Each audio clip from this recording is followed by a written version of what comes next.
네, 오늘 우리에게 주신 하나님의 말씀 고린도전서 7장 10절에서 17절 말씀입니다.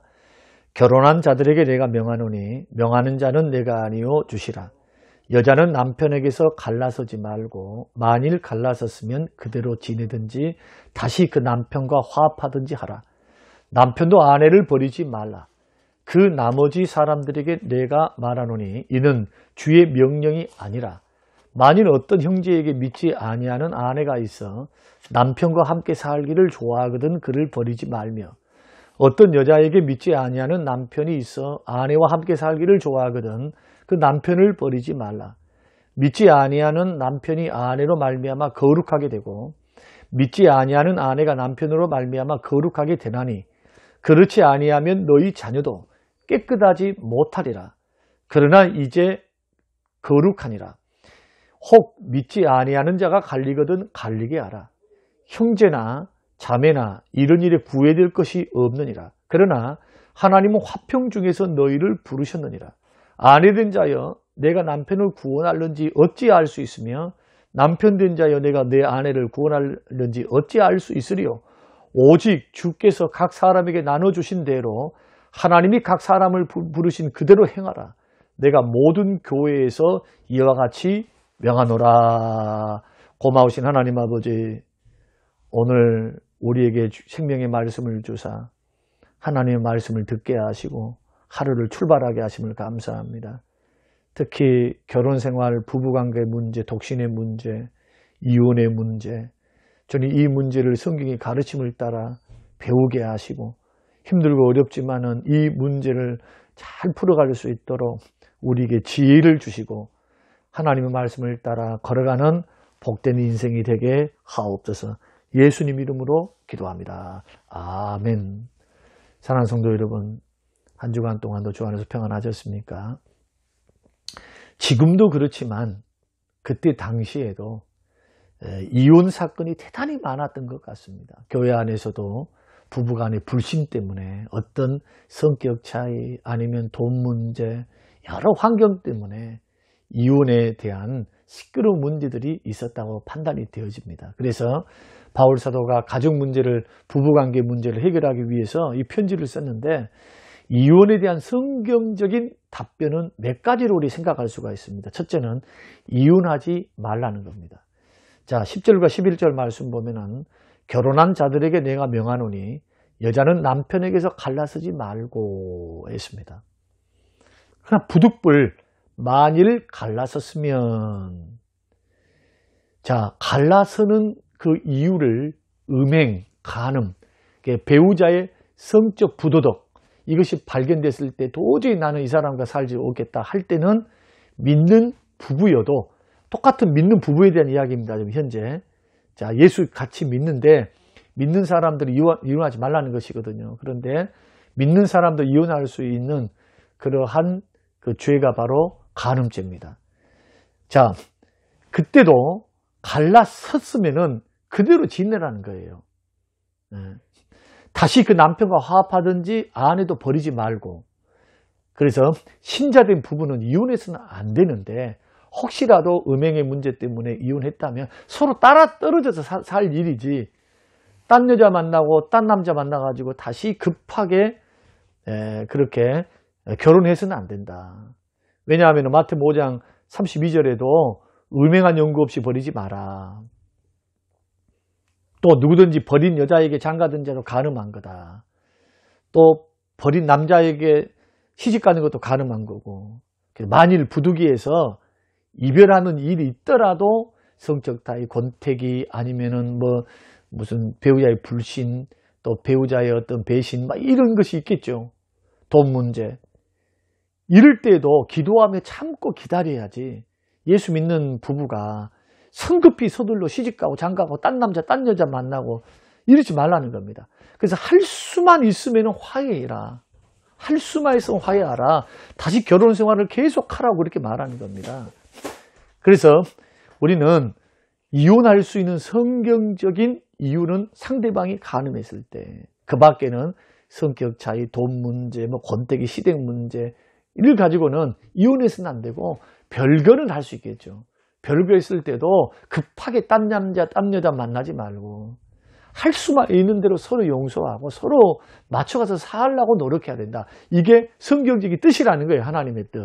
두 번째, 불신 배우자가 신자인 배우자와 살기를 원한다면 신앙 문제로 이혼하지 말라는 겁니다. 12절과 13절입니다. 그러니까 한쪽은 믿는데 한쪽은 믿지 않을 때, 특히 불신자가, 불신 남편이나 아내가 믿는 남편과 아내와 나는 갈라지기 싫어요 하면은 살아라는 겁니다. 신앙 문제로 이혼하지 말라는 거예요. 안 믿어주니까 나는 열심히 전도하고 열심히 했는데도 이 사람이 그냥 못 나가기도 만들고 막 이른다 이거예요. 신앙생활 못하도록 방해치고 아니면 자기도 안 믿고 이른다 해가지고 이혼하지 말라는 겁니다. 왜 그러는가? 14절과 16절, 믿지 아니하는 남편이 아내로 말미암아 거룩하게 되고 믿지 아니하는 아내가 남편으로 말미암아 거룩하게 되나니, 그렇게 말합니다. 그러니까 불신 아내는 남편이 감화시키고 복음을 증거하고 그 다음에 선대하고 해서 예수 믿게 해서 하나님의 딸이 될 수 있고 하나님의 아들이 될 수 있다는 겁니다. 그러니까 베드로전서 3장 1절과 2절에 아내들아 이와 같이 자기 남편에게 순종하라. 이는 혹 말씀을 순종하지 않는 자라도 말로 말미암지 않고 그 아내의 행실로 말미암아 구원을 받게 하려 함이니 너희의 두려워하며 정결한 행실을 봅니다. 불신 남편이라 해서 그 남편이 나와 함께 살기를 원하는데 안 믿어요. 방해도 쳐요. 그러나 그 남편도 구원받을 수 있는 가능성이 있다는 거예요. 그런데 그 구원받을 수 있는 가능성이 누구를 통해서? 믿는 남편과 믿는 아내를 통해서. 어떻게 해요?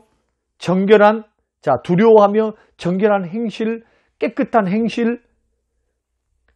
예수 믿는데 내 아내가 바가지도 긁지 않고 더 선대하면서 예수 믿는 거 빼놓고는 천사표입니다. 그러면 남편이 그것을 보고 예수 앞으로 돌아온다는 거예요. 그런데 예수 믿는 아내를 데리고 살고 있는 믿지 않은 남편들이 이런 말을 하는 경우도 있습니다. 우리 집사람은 교회 나간 지 오래됐고 집사 권사인데 변하는 게 하나도 없어. 교회 나가나 안 나가나 바가지 긁고 말대답하고 사납고 성격이 급하고 변하고 자기 주관이고 나를 무시하고 이렇게 하는 사람이 있습니다. 이렇게 되면 어떻게 예수 앞으로 돌아오겠어요? 그러니까 이 이혼에 대해서는요 성경은 금하고 있습니다. 근데 이혼에 있어서 허락하는 것은 뭐 때문이냐? 음행 때문에. 나머지 차이는 별거는 할 수 있지만 반드시 합하라. 또 음행 때문에 서로 떨어져 살잖아요. 이혼했잖아요. 그래도 혼자 살아라. 왜냐하면 예수 믿는 사람들에게 짝지어준 것은 딱 한 번인데 사별하면 상관없죠. 사별하면 다시 시집 장가 가면 괜찮아요. 그러나 살아있는 동안은 다른 여자에게 시집 가면은 버리움 받은 사람에게 시집을 가게 되면은 간음한 게 돼요. 상대방. 이게 간음이 그냥 무슨 유부녀만 있는 게 아니라 예수 믿고 구원받고 난 후에도 갈라졌을 때도 이 부분이 조심스럽다는 거예요. 그러나 이것이 최소한 지키면 좋지만 이것이 안 돼서 지금 이미 나는 그렇게 살고 있다 하신 분들은 이제 여기에 발목 잡히지 말고 그럼에도 불구하고 은혜 주시고 구원 주시고 용서하신 그 주의 은혜를 받들고 지금 만난 그 남편과 아내 예수 믿게 하고 또 예수 믿었다면은 자유함 속에서 더 믿음으로 서로 아끼며 두 번 실패하지 않도록. 한 번 실패하신 분들이 두 번 실패하기도 쉽다 그러거든요. 그러니까 또 다른 죄 짓지 않도록 최선을 다해서 섬기면서 사랑하면서 살아가는 것에 최선을 다해야 되고요. 그러면은 처녀 총각은 어떻게 해야 되는가? 불신 결혼은 허락하지 않습니다. 성경이. 반드시 신자와 결혼을 해야 돼요. 근데 만약에 어떤 사람 불신자인데 총각인데 믿는 처녀가 너무 마음에 들어서 잠정적으로 교회 나 출석할게. 나한테 시집 와줘. 또 반대로 믿는 남편, 믿는 총각인데 믿지 않은 처녀가 이 남자가 좋아가지고 잠정적으로 안 믿으면 결혼 안 한다고 하니까 그 교회를 출석하는 경우들이 있어요. 그러나 대부분 결혼하고 난 후에는요 교회 출석 안 합니다. 왜냐하면 목적이 이루어졌으니까. 혹시 그런데 혹시 불신 결혼을 선택하신 분이 있죠. 나는 믿는데 배우자가 안 믿어요. 그러면 낙심하지 말고 어떻게 해야 되느냐. 끝까지 계속해서 믿음 가질 수 있도록 최선을 다해 힘써야 돼요. 다른 것 없어요. 여러분이 선택하셨으니까 감당해야 됩니다. 낙심하지 말고. 만약에 여러분이 믿음 감당 안 하잖아요. 그리고 견디면서 그분을 죽기로 인도하지 않으면 여러분이 쏠려버려서 불신자같이 똑같이 돼요. 그 믿는 남편, 믿지 않은 남편, 믿지 않은 아내 따라가 버려요. 신앙 포기됩니다. 여러분 이것을 결코 복이라고 말하지 않지요. 그것은 저주입니다. 주를 떠나는 것은 복이 없어요. 하나님을 가까이 하면 복이 있으니까. 그래서 처녀 총각들은 애초에 믿음 있는 사람하고 만나야 돼요. 고생 덜 하려면.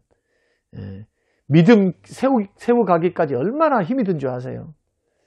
이것을 겪은 부모들을 한번 봐보세요. 너무너무 연단이 깁니다. 그래서 우리는 이렇게 해야 됩니다. 나는 신자고 배우자가 될 사람이 불신자였을 때 생각해야 돼요. 결혼을 원할 때, 서로가 결혼을 원할 때 나는 과연 이 남자를, 이 여자를 정말 예수 믿게 할 수 있을까? 선한 행실을 통해서 안 믿는 걸 참아주고 정말 그렇게 하면서 예수 앞으로 돌아오게 자신 있으면 결혼해야죠. 그러나 못할 것 같으면 그만둬야 됩니다. 이것이 곧 결혼에 대한 이혼에 대한 결혼에 대한 이야기고요. 그 다음에 세 번째로 믿지 않은 배우자가 서로 이혼하기를 원한다면 어떻게 해야 되느냐. 그러면 갈라지게 하든지 하라. 15절 그렇게 말하죠. 우리에게는 구해줄 것이 없어요. 불신자들이 하는 것에 대해서는. 본인들의 생각과 사정을 따라서 그렇게 할 수가 있겠죠. 그러나 할 수만 있으면 화합해서 믿음 안으로 돌아오게 해야 되죠. 사랑하는 성도 여러분, 이 세상에서 완벽한 사람은 없습니다. 누구나 실수하고요. 허물이 다 있어요. 다만 이런 일들이 일어나기 전에 하나님 말씀을 바로 알고 실천해 나간다면 더 큰 불행을 막습니다. 그리고 행복한 만남, 소중한 관계로 발전해 갈 수 있어요. 주의 가르침의 원리를 따라서 걸어가는 우리 모든 성도님들이 되시기를 주의 이름으로 축원합니다. 하나님 아버지, 특히 이혼의 문제, 처녀 총각들의 결혼의 문제에 대해서 우리에게 말씀해 주신 것을 듣고 마음에 깊이 새기고 이미 결혼한 사람들은 이제 낙심하지 말고 끝까지 믿음 포기하지 말고 견디면서 선한 일과 복음 전도를 통해 예수 앞으로 돌아오게 할 것이고, 그러지 않은 사람들은, 이제 출발한 사람들은 이 말씀 명심하고 선택하고 판단할 때 주의 말씀을 따라 선택하고 판단할 수 있는 지혜를 허락하여 주시옵소서.